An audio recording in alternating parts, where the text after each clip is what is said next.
Okay, this is my second story on the BAR, the Bureau of Auto Repair from the DMV.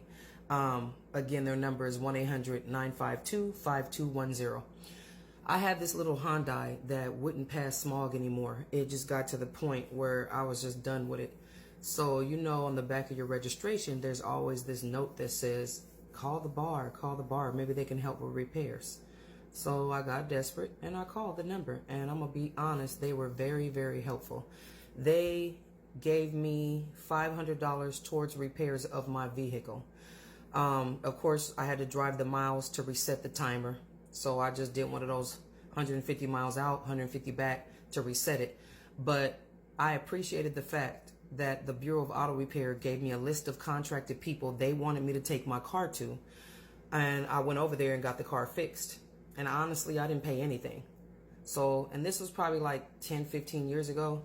I haven't done it recently, but I will say back in the day, they gave me $500. So I have no idea how much they would give in these current times. But if you ever get in a bind and your car can't pass a smog, you might want to consider the Bureau of Auto Repair to see how much money they'll give you towards the repairs of your vehicle. Okay? DMV Auntie. Peace.